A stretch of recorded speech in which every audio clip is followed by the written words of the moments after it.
सबको नमस्कार। कल बड़ौदा हलके के गांव कथुरा में नरवाल खाप का राष्ट्रीय स्तर का भाईचारा सम्मेलन नरवाल भवन में हुआ। इसमें मुख्य अतिथि के रूप में एक बहुत बड़े बिजनेसमैन सुमित नरवाल पहुंचे।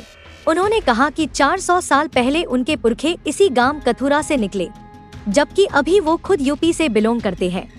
इसके साथ इन्होंने घोषणा की कि गांव के बीच में खेड़ा बनाया जाएगा, ताकि युवा पीढ़ी को इसके बारे में बताया जा सके।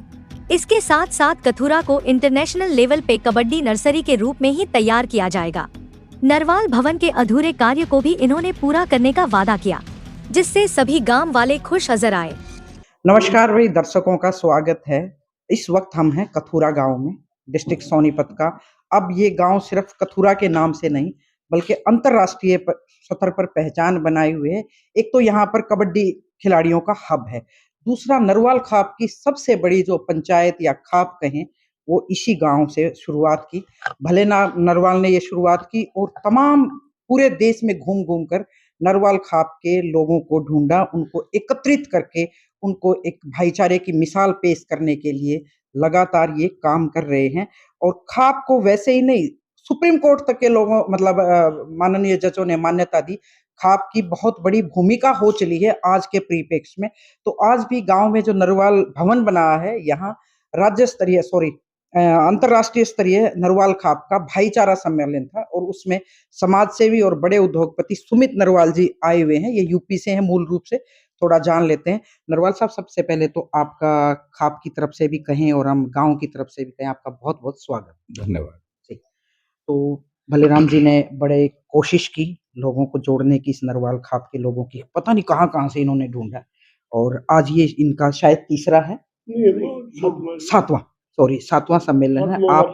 आप आए तो क्या संदेश देंगे कि भाई जिस तरह से इन्होंने मेहनत की है अपने खाप के देखिए, लिए? पहला तो यह है कि हम भी मूलतः जी। पुरातन समय से इस गांव से ही निकले हुए हैं। अच्छा। अभी हमें 400 करीब 90 या 92 साल हुए हैं निकले हुए। और हम यहाँ से गए पहले शेरपुर, मोदी नगर, जी। और मोदी नगर से हमारे दादा, जो हमारे परदादा या लक्कड़ दादा थे, करीब 400 साल पहले, 350 साल पहले वो गए जी। बुलंदशहर और उन्होंने वो गांव बसाया जुगसाना कला। अच्छा। तो वहाँ हमारा एक ही परिवार है। ये हमारा गांव अपना अनूपसर तहसील में आता है। तो हमारा एक ही परिवार है वहाँ नरवालों का। तो आज बड़ा सौभाग्य की बात है कि अपनी 490-92 साल बाद अपनी जमीन पे जब हाँ, जमीन है, अपनी मिट्टी है। मातृभूमि को जी। दोबारा आने का मौका मिला है जी। और ये अपने जीवन में मिला है, तो ये बहुत सौभाग्य की बात है। बिल्कुल। सर, जैसे खापों का, पंचायतों का बहुत बड़ा महत्व होता था। कभी थाने तहसीलों में भी जाने की ज़रूरत नहीं होती थी। समय बदला तो खापों का, इनका थोड़ा-सा स्वरूप चेंज हो गया।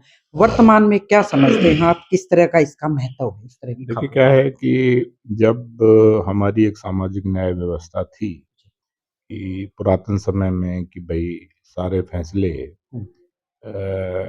अपनी पंचायतों में, गाँव की पंचायतों में या अपने गोत्रों की पंचायतों में बैठ कर के हो जाते थे। बिल्कुल।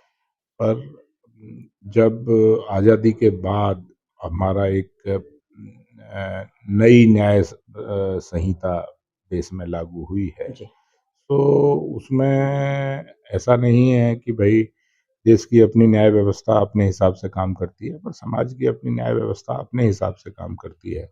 और वो हमेशा समाज की न्याय व्यवस्था समाज को जोड़ने का काम करती है। क्योंकि मेरा मानना ये है कि जो भी विषय है, वो समाज के संज्ञान में पूरी तरह से आकर के एक मतलब जिसको कहते हैं संपूर्ण न्याय दिलाने का काम पंचायतें करती हैं। क्योंकि कोर्ट में उस तरह के न्याय सामाजिक स्तर पर नहीं मिल नहीं हो पाते, पाते। क्योंकि ना कोर्ट को समय है और ना कोर्ट परिस्थितियां समझती हैं बिल्कुल। कि भाई भौगोलिक परिस्थिति, सामाजिक परिस्थिति क्या थी, किस वजह से ये सब चीजें हुई हैं।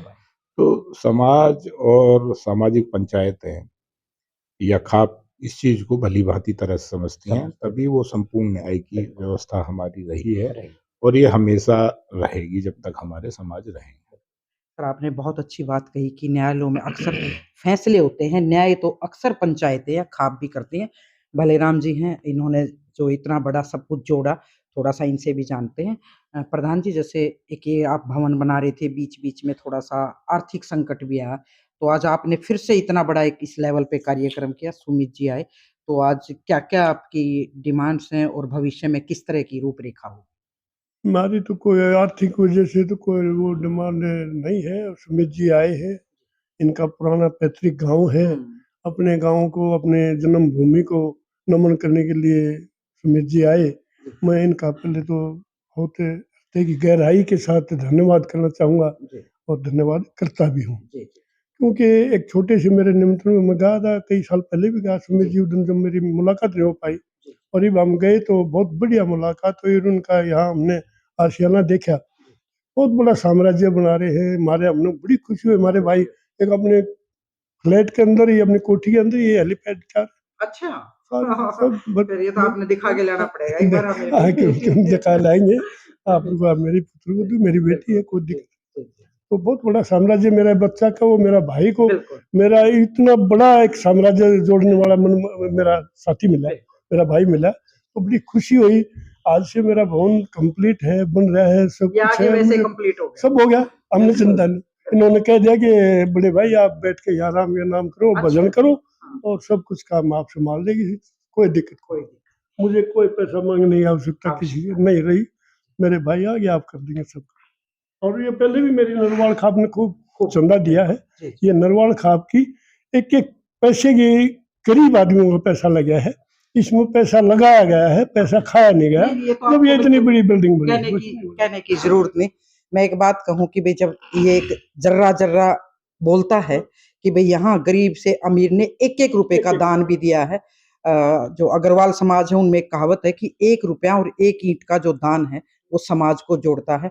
और आज सुमित जी के और प्रधान जी के चेहरे पर खुशी देख सकते हैं कि अपनी मिट्टी से जुड़कर, अपने भाईचारे से मिलकर कितना इनको खुशी हो रही है। थोड़ा आने वाले समय में नरवाल भवन का जो स्वरूप है, मुझे लगता है अगले साल आके भी हम देखेंगे और हम दुआ करेंगे सुमित जी जैसे लोग, दानी सज्जन यहाँ आते रहे और इस गांव के भाईचारे की मिसाल और ज्यादा आगे बढ़े। इससे समाज में भाईचारा की समरसता तो बढ़ती है और प्रेरणा भी मिलती है। मुझे लगता है इतना तकदीर बहुत बात हो जाएगी, फिर नहीं तो लंबा हो जाएगा। जी, कुछ कहना चाह रहे थे? इन्होंने तो एक बात और भी, खाली एक भवन तो कह दिया, यहाँ लड़कियों के लिए कबड्डी की नर्सरी भी बनाई जाएगी। हाँ जी, और लाइब्रेरी अपने, हाँ, अंतर्राष्ट्रीय स्तर की, ये चाहे हमने जमीन और मोल लेनी पड़ो, कबड्डी की नर्सरी तैयार करी जाएगी यहाँ। उसका स्टेडियम मैट के साथ, उन्होंने कैसे हो सकती। हाँ जी, दादा खेड़ा की, अपना जो दादा खेड़ा है उसकी भी सुमित जी ने कह दिया कि वो अपने जो चौपाट है बिचली वाली खेड़े वाली, वो छोटी है, इसे पाड़ो, इसके साथ जो जमीन लगती है, मकान लगते हैं, उस जमीन लो और इसमें इतना बड़ा बनाओ, इसमें 1000 आदमी, 500 आदमी बैठ के हॉल बन जाए, उसमें खाना खा ले या उसमें माथा टेक आराम से बैठ के भजन करे। ऐसा सुमित जी ने भी हमारे लिए अपना खेड़ा बनाया। इन्होंने जो इनके पूर्वज यहाँ बैठे थे, उन पूर्वजों को याद में खेड़े को और दोबारा से जिंदा कर दे। भाई खेड़े खाप, खेड़े की जो कल्चर है ना हमारे, वो बहुत पुरानी है हरियाणा की, और हम भूल चुके हैं। आज की नई जनरेशन से पूछेंगे तो शायद पता नहीं होगा, लेकिन मुझे लगता है सुमित नरवाल ने खाप खेड़े की जो रवायत है उसको दोबारा जिंदा करने की तैयारी दिखाते हुए इतना बड़ा दिल दिखाया है। तो कथूरा गांव तो शायद हमेशा इनका आभारी रहेगा और इनको लगता है कि अपनी मिट्टी से जुड़कर अगर ये कुछ कर पाएंगे तो सुमित जी आप भी शायद सारी जिंदगी ये लगेगा कि मैंने अपने धरोहर को जिंदा रखा है। तो ये देखते रहिए। बहुत बहुत शुक्रिया।